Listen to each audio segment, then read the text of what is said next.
Pintu teater 1 telah dibuka.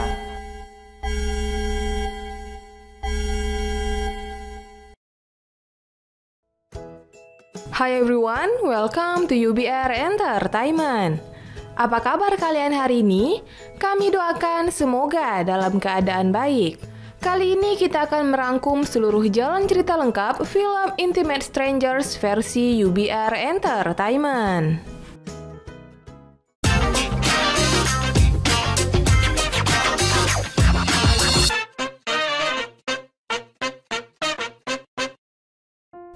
Film dimulai dengan menampilkan 4 anak laki-laki yang sedang memancing di perairan beku. Mereka menikmati hasil tangkapan mereka sembari menanti bulan purnama yang akan muncul. Tak lama kemudian, seorang anak laki-laki lain datang menyusul. Saat itu, 2 orang di antara mereka memperdebatkan apakah perairan beku ini laut atau danau. Untunglah pertengkaran tak terjadi karena Sukho berseru bulan purnama telah muncul total. Mereka 5 sekawan menikmati keindahan malam itu tepatnya di kota Sokcho tahun 1984. Kelima anak itu bernama Sukho, Junmo, Taesu, Yongbae, dan Sundae. 34 tahun kemudian, seorang wanita cantik bernama Sekyung sedang berbicara dengan ibunya via telepon. Tiba-tiba suaminya memeluk dari belakang. Dia adalah Junmo, salah satu dari kelima anak yang muncul di awal film. Junmo mempunyai istri yang berprofesi sebagai dokter hewan, sementara Junmo sedang menjalankan usaha restoran kecil-kecilan. Sementara itu, di sebuah rumah seorang wanita bernama Yejin sedang berdebat dengan anak gadisnya yang bernama Soyoung. Yejin tidak mengizinkan Soyoung untuk berkencan, terlebih ia menemukan alat kontrasepsi di dalam tas Soyoung. Hal ini membuat hubungan di antara keduanya tidak harmonis. Yejin adalah istri dari Sukho yang kini berprofesi sebagai dokter bedah plastik. Taesu kini juga telah sukses sebagai seorang pebisnis dan memiliki istri yang cantik. Sayangnya Taesu tipikal suami overprotective. Ia melarang Sohyun istrinya untuk melakukan berbagai hal yang ia sukai. Taesu bahkan tidak pernah memuji penampilan Sohyun. Sebelum berangkat ke rumah Sukho, Sohyun meminta tolong pada ibu mertuanya untuk menidurkan anak-anaknya sebelum jam 10 malam. Taesu yang baru datang melarang ibunya untuk melakukan hal tersebut. Selama ini Taesu tidak bisa berlaku adil antara ibu dan istrinya. Buktinya, ia memuji tatanan rambut baru ibunya, tapi tidak menyadari bahwa Sohyun juga menata rambutnya. Taesu bahkan memperlakukan Sohyun bak seorang supir.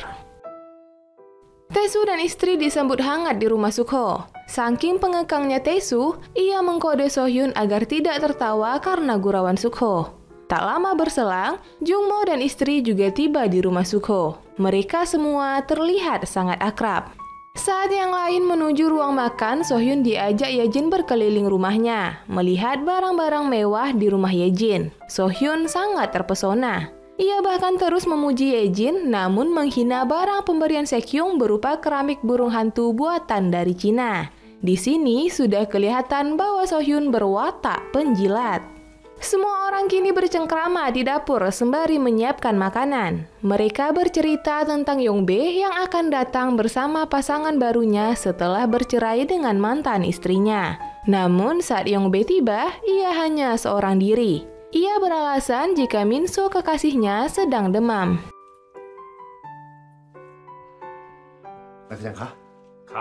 Bulan purnama mulai muncul. Mereka menyaksikannya di balkon rumah sembari bercerita kenangan masa kecil.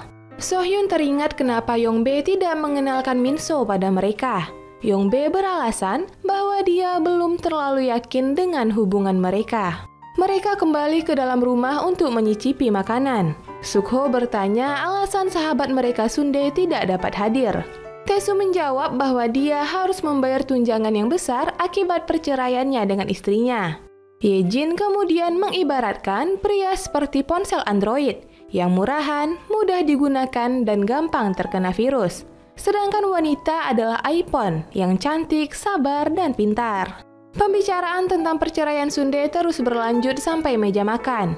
Para suami menyalahkan Sundae yang ceroboh tidak menghapus pesan dari selingkuhannya. Sementara para istri menyalahkan Sundae yang berselingkuh. Mendengar hal ini, Yejin mengusulkan untuk bermain suatu game.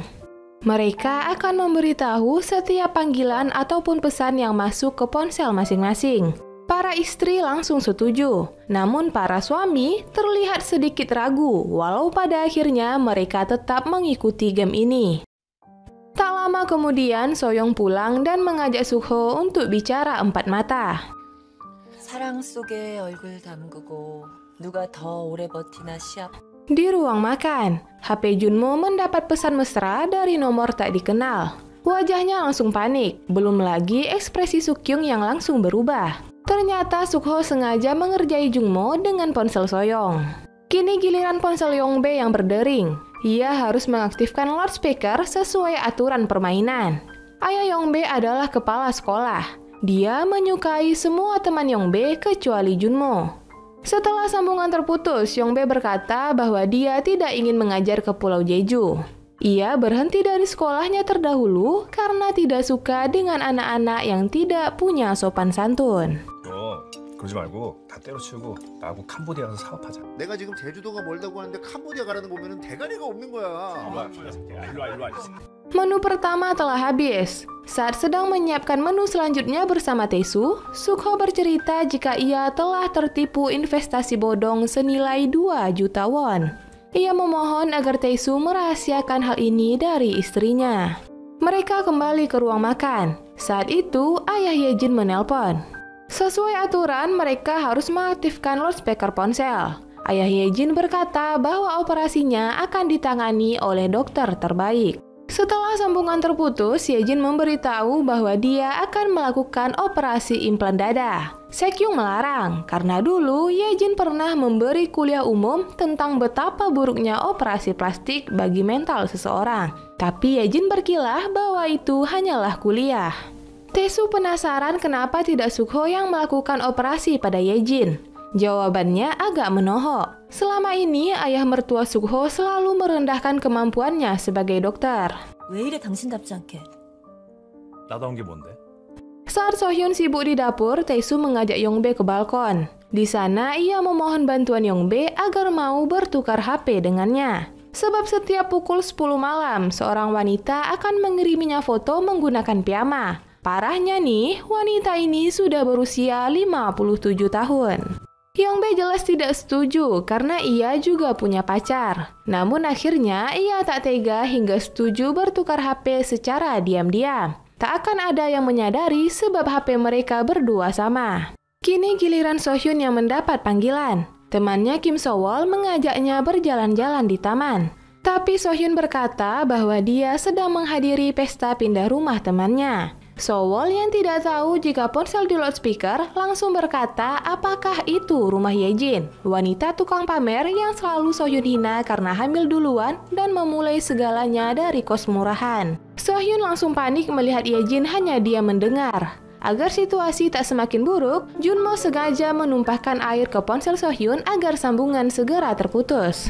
Dalam situasi yang canggung, Yejin langsung menyuruh Sohyun untuk mengeringkan ponselnya di kamar mandi. 재수 없다고 하면 이쁜 거랬지. 그렇지. Mereka melanjutkan makan kembali. Kini Junmo mendapat pesan dari manajer restorannya yang bernama Chaeyoung. Ia meminta Junmo untuk segera menghubunginya. Sekyung menjelaskan bahwa pasti pelanggan usil ingin berbicara dengan Junmo. Tapi Yejin menghasut Sekyung untuk tidak terlalu percaya. Melihat wajah Junmo yang panik, Sekyung langsung melindunginya dan mengatakan bahwa Chaeyoung bukanlah tipe Junmo. Saat semua orang tertawa mendengar tipe ideal Junmo, kesempatan ini dimanfaatkan Taesu dan Yongbae untuk bertukar ponsel. Waktu berlalu, saat sedang menikmati semangkok sup, sebuah telegram masuk ke dalam ponsel Taesu yang kini dipegang Yongbae. Yongbae panik melihat foto yang dikirim sampai membanting ponsel hingga layarnya retak. Teman-teman yang lain jadi penasaran hingga merebut ponsel tersebut dari tangan Yongbae. Mereka heboh saat mengetahui foto syur yang dikirim dan memuji Yongbae sebagai pria sejati karena memiliki wanita lain bernama Star. Sementara Taesu bersikap sebiasa mungkin agar tidak ada yang mencurigainya. Namun Taesu gelagapan saat ponsel di depannya berbunyi. "Apa kau masih marah?" Begitulah isi pesan tersebut. Taesu gelagapan. Ia mengarang cerita bahwa yang mengirim pesan adalah Park Min-soo, manajernya. Awalnya Tae-soo tak ingin merespon, tapi Yong-bae menyuruhnya untuk membalas tidak apa-apa. So-hyun kurang setuju. Ia menyuruh Tae-soo untuk memberitahu bahwa dirinya sedang makan malam bersama teman-temannya. Mendengar hal ini, Yong-bae langsung panik. Min-soo adalah panggilan dari Min-soo, kekasih Yong-bae. Sebelumnya mereka terlibat pertengkaran, dan Yong-bae tidak memberitahu bahwa dia sedang berkumpul dengan teman-temannya. Jika Min-soo sampai tahu, jelas mereka akan bertengkar hebat. Yong-bae ngotot cukup membalas tidak apa-apa. Temannya jadi heran melihat gelagat aneh Yong-bae. Tak lama kemudian, ponsel Suk-ho berdering. Pihak kepolisian ingin menanyakan jumlah kerugian Suk-ho karena investasi bodong. Ye-jin kaget, tapi ia langsung memutus sambungan agar tidak malu pada teman-temannya. Ia berkilah bahwa itu hanyalah penipuan. 수신 거부해버려. 그럴까? Ponsel So-hyun mendapat notifikasi pesan. Dengan sistem pintar, ia menyuruh agar pesan tersebut dibacakan otomatis. Betapa terkejutnya semua orang saat tahu pesan tersebut berasal dari panti jompo. Tae-soo terpancing emosi. Ia tidak menyangka So-hyun ingin memasukkan ibunya ke dalam panti jompo. So-hyun hanya bisa menangis. Ia merasa semenjak kedatangan mertuanya, kehidupan rumah tangga mereka jadi berbeda. Teman-teman yang kasihan ikut membela So-hyun. Jungmo sampai berkata tidak ada lagi yang tinggal dengan mertuanya saat ini. Untuk mendinginkan suasana, mereka kembali melihat bulan purnama yang hampir bulat sempurna. Sekyung menawarkan untuk bersuah foto bersama. Namun saat mereka sudah siap dengan pose masing-masing, ponsel Sekyung yang digunakan menerima pesan. Junmo emosi saat melihat pesan vulgar tersebut dari mantan Sekyung. Ia hampir ingin membuang ponsel tersebut jika saja para pria tak menahannya. Sekyung berusaha menjelaskan pada Junmo. Ia menelpon mantannya untuk membuktikan segalanya. Sebagai dokter hewan, mantan Sekyung bertanya tentang anjingnya yang tak bisa ereksi. Bukan bermaksud melecehkan Sekyung secara personal. Junmo belum puas. Ia meminta Sekyung untuk memblokir nomor tersebut dan Sekyung melakukannya. Setelah itu, ia baru minta maaf dan memeluk Sekyung. 풀리고 화해도 하고 좋은데 뭐. 안 그래? Mereka kembali bercengkrama. Tak lama kemudian, Min-soo kembali mengirim pesan ke ponsel Tae-soo sebab pesannya yang tadi tidak dibalas. Tae-soo pun membalas bahwa ia sedang di rumah teman. Yong-bae tidak bisa menahannya lagi. Semenit kemudian, Min-soo membalas dengan umpatan hingga semua yang berada di sana terkejut. Tae-soo gelagapan. Ia berdalih bahwa Min-soo adalah pria yang suka bicara ngelantur saat mabuk. Ponsel Tae-soo pun berdering. So-hyun segera mengangkatnya. Min-soo langsung memaki karena merasa dibohongi. Ternyata Min-soo adalah Min-soo kekasih Yong-bae. Ia sangat marah karena dibohongi. Yang membuat mereka tertegun saat Min-soo bertanya apakah teman-temannya tahu jika dirinya menyukai pria. Semua mata langsung mengarah pada Tae-soo, sementara Yong-bae hanya bisa mengusap muka. Ia benar-benar kalut karena rahasianya kini terbongkar. So-hyun sangat marah karena mengira Tae-soo adalah gay. Walaupun Tae-soo sudah mencari alasan dan meminta dukungan temannya, So-hyun tetap tak percaya. Ia tak menyangka jika Tae-soo akan berselingkuh dengan pria. Sementara Yong-bae juga tidak bisa berbuat apapun. Karena sekali dia mengaku, maka rahasia Tae-soo dengan wanita tua mesum itu akan ikut terbongkar. Suasana makin keruh saat Min-soo kembali mengirim pesan yang berbunyi, "Aku rindu bibirmu." So-hyun kalut. Ia memecahkan gelas yang ia pegang hingga tangannya terluka.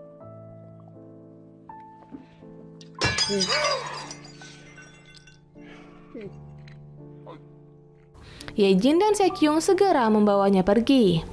Kini tinggallah 4 sekawan di ruang makan. Junmo marah karena Tae-soo tidak memberitahu mereka tentang psikisnya yang melenceng. Tak lama kemudian, So-hyun keluar dari kamar Ye-jin.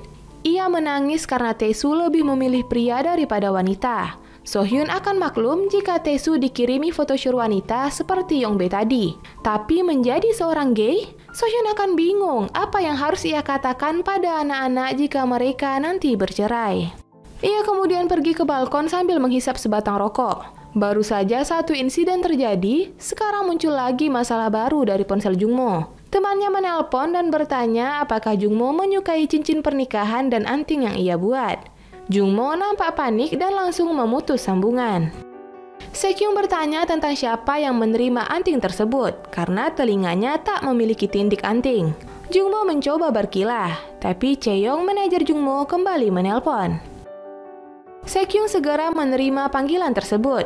Ia sangat syok saat Chaeyoung berkata bahwa dirinya hamil anak Jungmo. Jungmo sudah tidak bisa melakukan pembelaan apapun. Ia hanya diam saat Sekyung pergi meninggalkannya. Mendengar keributan di dalam, Sohyun kembali masuk dan mengejar Sekyung ke toilet. Rupanya wanita ini memuntahkan isi perutnya. Jungmo menyusulnya, tapi tanpa sepengetahuan siapapun, Yejin tiba-tiba menariknya ke dalam sebuah ruangan. Yejin melepaskan anting yang ia pakai dan menyerahkannya pada Jungmo. Ternyata anting yang ia pesan diberikan pada Yejin. Main gile nih orang berdua. Namun Yejin kecewa karena tahu Jungmo masih mencari wanita lain. Pipi Jungmo langsung dihadiahi tamparan. 울어. 또 왜 울어? 내가 잘못한 것 같아서. 이렇게 될 줄 알았어. 괜찮아.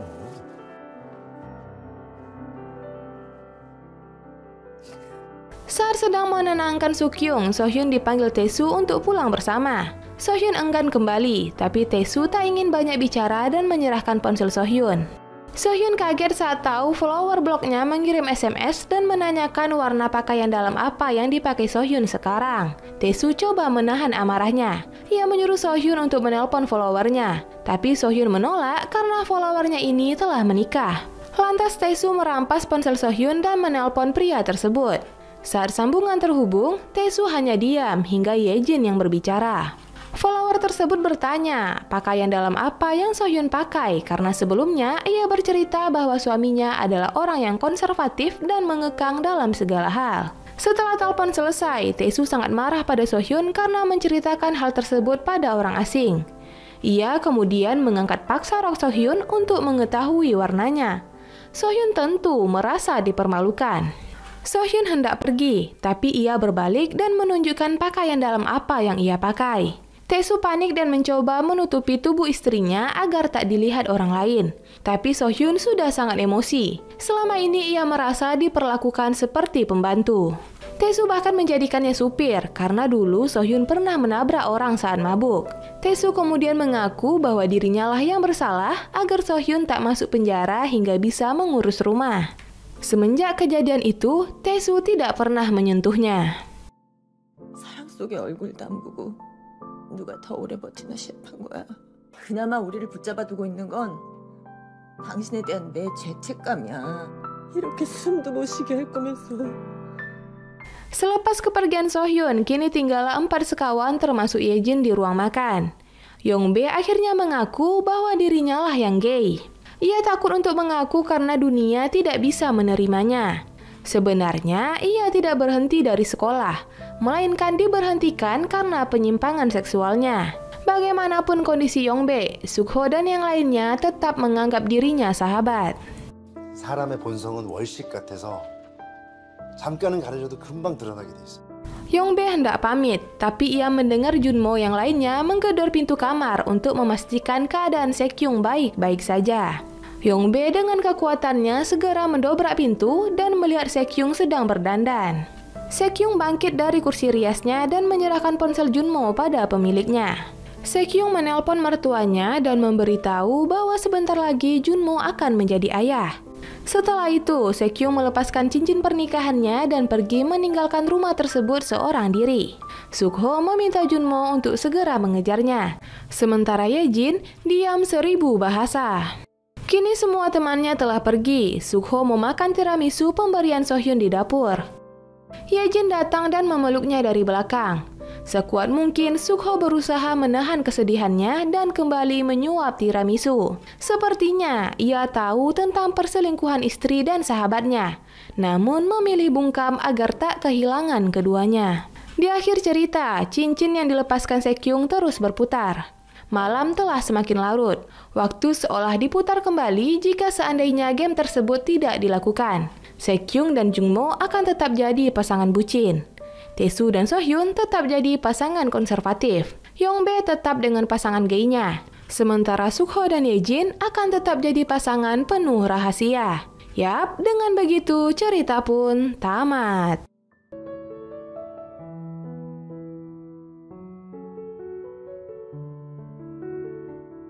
Film Intimate Strangers adalah film Korea Selatan rilis tahun 2018.